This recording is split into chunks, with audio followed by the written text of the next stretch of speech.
Brought to you by Parliwomen, Parliwomen in Session is a series of conversations with female leaders and advocates. We discuss history, current affairs, and opportunities with the aim of providing awareness on issues that affect women's participation in the Malaysian political sphere. Welcome to the second episode of our podcast, Parliwomen in Session. My name is Syndy, and today we have a very special guest with us to share all about her experience stepping into politics, being in politics, and also her wisdom for young people hoping to learn more and take their first step into politics. A very warm welcome to YB Puan Liew, the Selangor State Assemblyman for Kampung Tunku, the DAP Wanita Selangor Organizing Secretary, and the DAP Socialist Youth International Secretary. She has done incredible work advocating for women and youth empowerment, mental health, and last but not least, civic and political education. So we are honored here today to host YB. Thank you very much for having me. Could we start by talking about what does politics mean for you? Well, politics for me is a way of humans organizing themselves to gain control of resources and power. But when we talk about gaining control and gaining power, I wish to emphasize that it can be used, for good purposes and also otherwise. And for our listeners who may not have a deep understanding of Malaysian politics, how does the political structure work in Malaysia?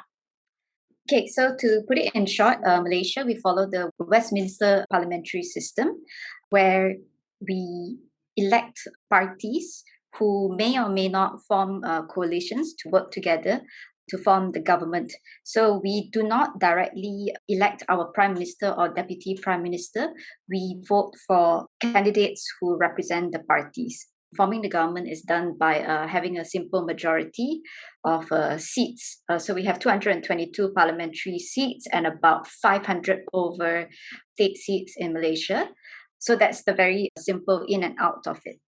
Taking a step back and going to the very roots of your political journey, you mentioned in your TED Talk that the 2014 Hong Kong umbrella movement inspired you to step into Malaysian politics. When was the first time you started taking an interest in Malaysian politics? I would say it started between the ages of 10 or 11. I was a very bookish kid, real bookworm. And when I was 10 and 11, around that age, I started reading the newspapers daily. So my parents always bought like the Star, New Straits Times. And I would actually, after school, kind of like read them from front to back and then back to front. So I started getting, a feel of like local affairs and also international affairs. But because my parents were in the civil service, they were teachers.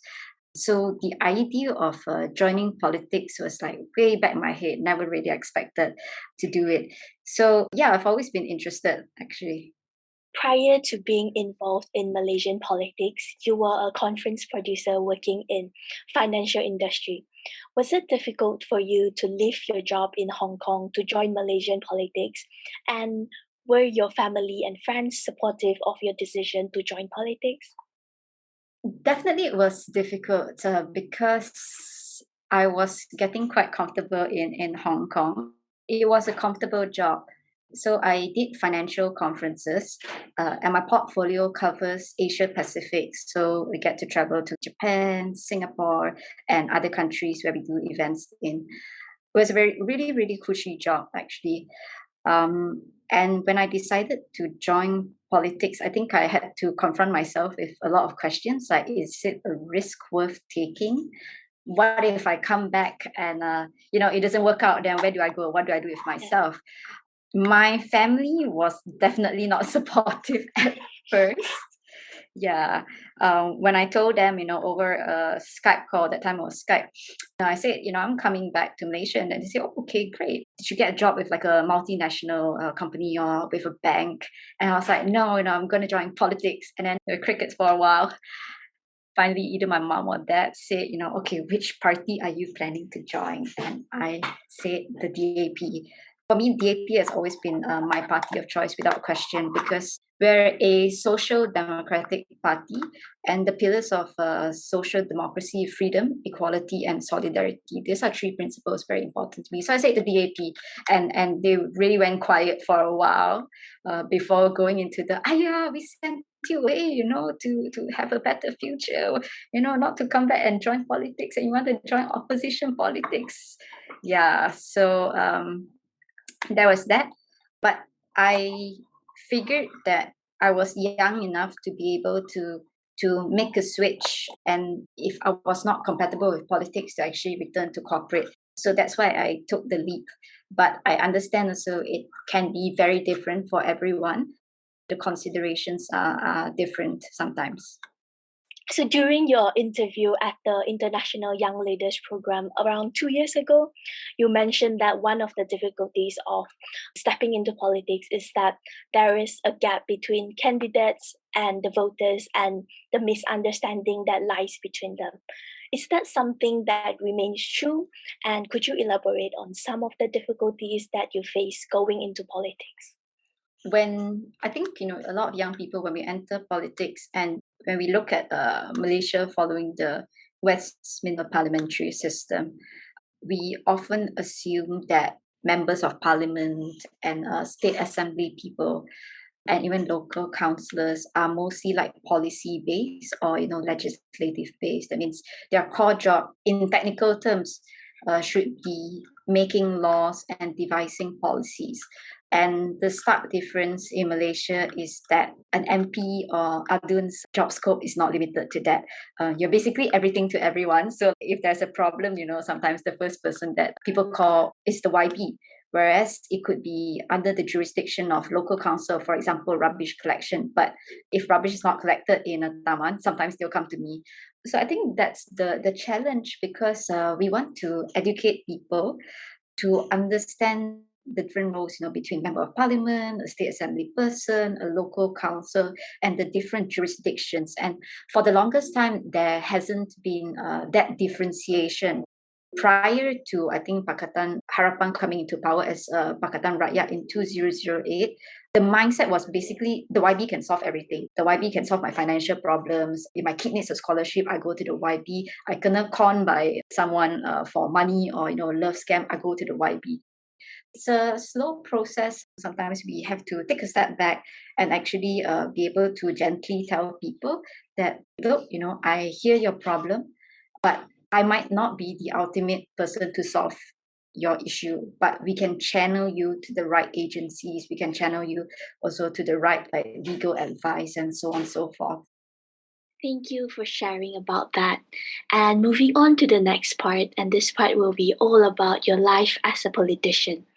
So first off, what is your favorite part and your least favorite part, if there's a least favorite part, about being a politician? I think my favorite part about being a politician is you can really do good in the field, like tangible good. We have solved a lot of community problems. One of the things that I tend to focus on in my kawasan is actually drains. So I know that drains run under the purview of local council, but I do push my councillors to do as many projects as possible. So we've just we're about 90% through this drain project, which was quite huge in SS1. That makes a difference for the person whose house was flooded last year. That is my favorite part about politics. You can really make tangible good. My least favorite part would be probably the work-life balance. I would say it's a struggle. Yeah, it's a struggle maintaining work-life balance. But it comes with the job. I think you mentioned a little bit about there is no fixed job scope for a politician compared to other career pathways.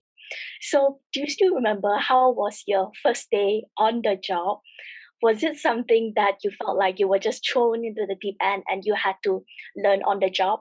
And fast forwarding to today, what are some of your responsibilities now as a member of the Selangor State Legislative Assembly? Right. So when I first started out, I was YB Tony Pua's political secretary. He was then the MP for Petaling Jaya Utara, which is now named Damansara. And yes, yeah, he really threw me into the deep end. Came in on a Monday, I remember, after Chinese New Year in February 2016. So Monday was kind of like settling in the office. And then Wednesday, suddenly we had to organize a forum. And I remember it was havoc because we had this huge billboard banner to stick on as a background for the panelists. And then we realized that we packed everything except a stapler gun.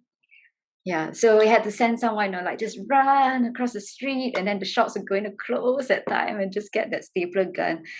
I was exposed, I guess, like to the hustle and bustle quite quickly. Yeah, everything moved really quickly in 2016 because when I came in, we were starting to prepare for the Sarawak State elections, which took place in May. During the Sarawak State elections, a helicopter crash, actually killing two MPs. So that would be the MP of Kuala Kangsar in Perak and Sungai Besar in Selangor. So right after the Sarawak State elections, we had by-elections to replace those two MPs. After that, it was a lot of traveling with YB Tony because he was trying to raise awareness about the 1MDB scandal. So it was just really pedal to the metal for me, nonstop. Fast forward to today, I definitely have different responsibilities. I don't follow YB Tony as much as before because now I have my own constituency, but we're still part of Damansara, so our offices work closely together. As a member of the Selangor State Legislative Assembly, my core job is to make laws or review laws.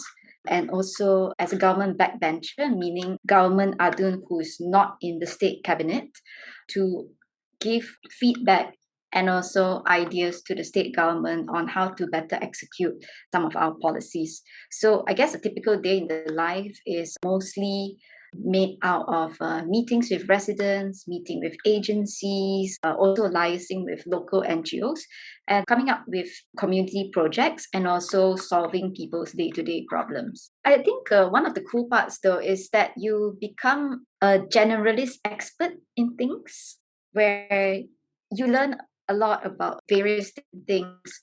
When I served as a councillor in the PJ City Council, MEPJ, I had to learn, a lot of like engineering stuff, because you're talking about trains and traffic light timings. You get to learn about construction. You get to learn about how government contracts are dealt out. Sometimes, just talking also to various different NGOs, I learned so much more about how we fight for human rights, women's rights, anti-trafficking, and so much more. So it's actually really interesting.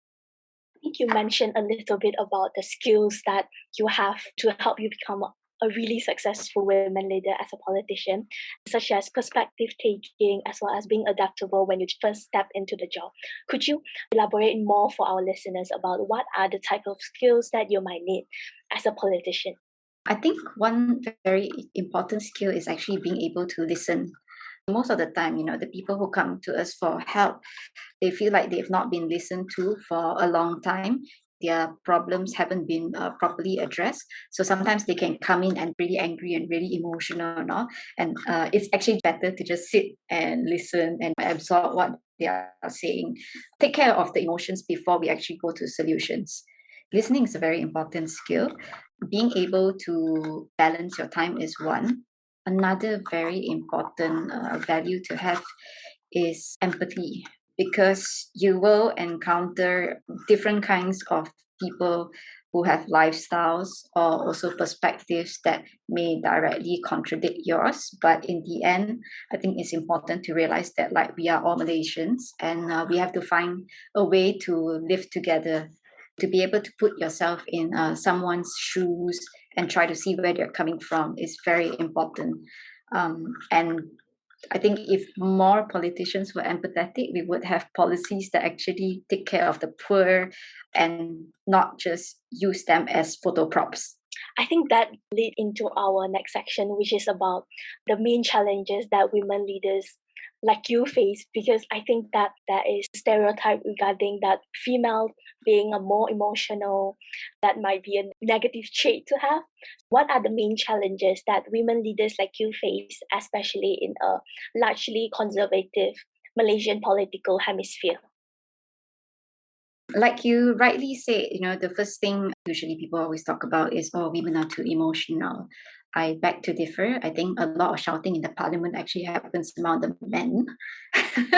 That's the first thing. But I also think that, it's not wrong to have emotions. It's not wrong to have feelings. It shows that you actually care about a topic, or you're passionate enough to be angry about some wrongs in society.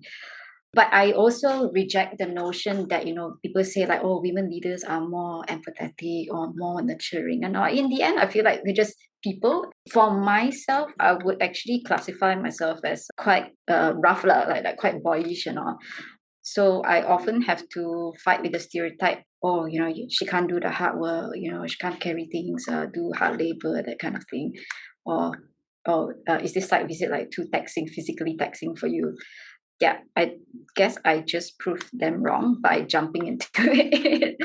But it is a very real stereotype. And I think the other challenge is also sexual harassment. I have been quite fortunate to not have sexually harassed. And I think the closest I experienced it was when this guy who was a bit mentally unwell was harassing my colleague, YB Jamalia, the Adun of Bandar Utama, and he put my name in the obscene messages also, so like both of us together. So I've been quite lucky in that sense, but there are still stereotypes that we're trying to break every day. It sounds like that gender discrimination can certainly happen in workplaces, such as workplaces like yours. And do you have any advice for new graduates who might be listening to this podcast and who is experiencing gender discrimination? How do you stand up for yourself in this situation? I think it depends on context, but I have always established. I think when you go into a new setting and then you realize that there are some dynamics which contribute to gender discrimination, it's important to establish boundaries. So one of the things that I have always done for myself is that I don't tolerate sexist banter around me. So for example, there was once I was at this event, they were talking about marriage, so they were like, oh yeah, YB sudah kahwin ke tak? And I was like, tak lah, belum ada rezeki. They were like, oh okay, this guy boleh jadi number 2, and I was like, no, who wants to be your number 2? Something like that. And that really shocked them because I said it very straightforward, I'm not interested. I'm not up for grabs, you don't talk about my marriage life. So it's important to establish boundaries. And the second thing is, if you feel like you don't dare to speak up, which is totally fair, totally understandable, band together with other girls, have that sisterhood to back you up. Yeah, I think that from what you have told us, you've done some incredible work within the space of women's empowerment in Malaysia. So what is your long-term goal as a political leader within this space in helping to establish a space of women empowerment in Malaysia? It's a big question. I would like to see women's issues being mainstream more, and also for female political leaders not to be confined to just speaking about female issues. I would like to definitely see more female leaders in the political field, but I also want to emphasize that within politics, there are so many roles. You do not necessarily have to be a YB. You could be like support staff, a researcher, a designer, even a PR person. And all of these matter. And I think the female perspective also matters, because when we're trying to reach out to mothers, to children, to young women, having that perspective as a woman helps, politicians as a whole to reach out better. Moving on to the next part, and this is all about your advice to young people and to females who would like to kickstart a career in politics. So as a politician, what is your outlook or opinion on the current youth political participation? And do you have any advice for those who would want to kickstart or take their first step into a career in politics? I think one of the great parts about living in this age where we have internet and social media is that it's just widened the space for youth political participation. across such a wide range of topics. Growing up in Ipoh, let's say if I was interested in the environment, I wouldn't know how to find like Kaki to talk about environmental issues, but the internet makes that possible. It also makes activism even more possible. So you don't necessarily have to go down on the streets and like go and protest, but you could be doing infographics on Instagram, where you just slide left and you can read about death in police custody and so on and so forth. So I think that's the great part. But at the same time, the number of youth who actually do this, I feel is very little. And I have had interns before, and I feel like sometimes they are like the aliens among their friends, for being interested in politics. There's still a wide population of youth out there who politics just doesn't feature in their life. I mean, I have cousins who are like 18 and 19 years old, and all they know about politics is my cousin is a YB. Okay, that's about it. My cousin is a YB, and yeah, that's it. It really doesn't like feature in their life. But I think we could really do more with our youth being aware of what is happening, because the policies that we make now is going to affect us down the road. When you get married, when you want to like buy your own house, or you want to like switch jobs, get better working rights, so on and so forth. Policies now are really going to affect you in the next 5-10 years. So I really hope that more youth pay attention. My advice for those who wish to kickstart a career in politics is to not think of making politics a career. Yeah. And why I say this is because I see some young people, they get into politics very early. Maybe they admire a YB, so on and so forth. They don't gain outside world experience, and so their whole world is politics. And I think if your whole world is politics, you get very isolated from the people you're supposed to serve. My advice would be, number one, pursue your studies, whether it is, academic, professionals, or blue collar or technical. The second thing is to actually intern with maybe your local YB. It can be from any party, that you're interested. And sometimes I tell my interns, maybe you should try interning for other parties so that you can see, number one, how does the YB work? Do you actually like how the YB works? And number two, you get to know the party. Do you actually like what the party stands for? Does the party really practice what it preaches, and so on and so forth? And when you're young, I always feel like life is a banquet and you should just try as many, as possible. Yeah, so interning is a really good way for young people to explore politics. I've had interns who get more interested. And actually, recently, I've converted one of my interns into full-time staff. But on the opposite end also, I've had an intern who, after following me around, he got scared. He was like, hey, this is too busy. This is not for me. I'm going to continue my studies and become a banker. So, yeah, by interning, you get that real-life view of how politics takes place. And last question, what advice do you have for young girls and women on their roles in achieving I would say, more representative Malaysian political sphere? I would say, number one is I'll always encourage young women and girls to take part. The second thing is believe in yourself.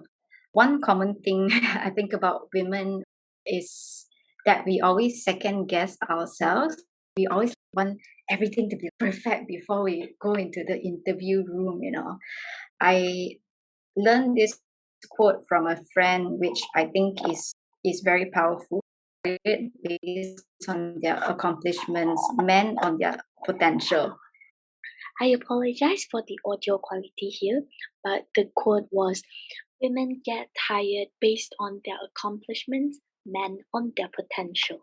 So that shows gender inequality, where women are supposed to like achieve everything, be a CEO, be a supermom, and then only get considered for the role. Whereas men, they just walk into the room and say, no, I can do this in the ABCD, EFG, and just get hired. It shows that gender inequality when it comes to assessing women. So I would encourage, young women and girls, don't second guess yourself.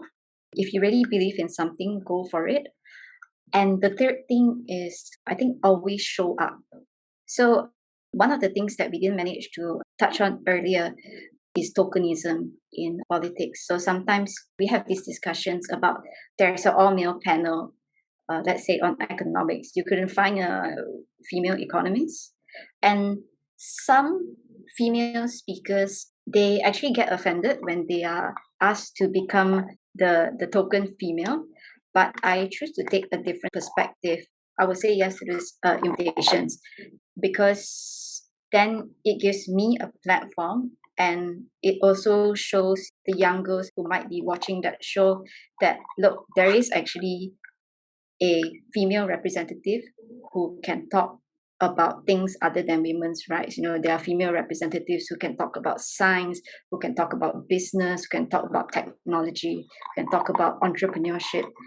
So for me, it's always show up. I think that is a great advice for all of us. Having a female representation there just lets you know that, okay, this is a job that you can get into, and this Yeah. is, so this Yeah. it's possible. When I was scrolling through your Instagram, there is a skate park workshop. Yeah. I thought that was really interesting. Yeah, and it was for girls for International Women's Day. There was also, another point that we wanted to raise among the public, that when we talk about female empowerment, sometimes we always talk in terms of like career, socio-economic opportunities. But one area that I feel is a bit neglected is actually our physical capabilities. So to involve girls and women in sports, I think is something that we should really encourage, because you understand your body better, how it moves. You understand how to take care of yourself better, and you get to know that you can actually be quite powerful. And I think that is something very confidence building for a girl to have. Yeah. To wrap up our second episode, I would like to thank YB Puan Lim Yue for taking the time to talk to us and share her valuable experience as a female leader within Malaysian political sphere. We hope that this inspiring conversation we had with YB had been insightful for all of you, and feel free to share your insights with us down below in the comment.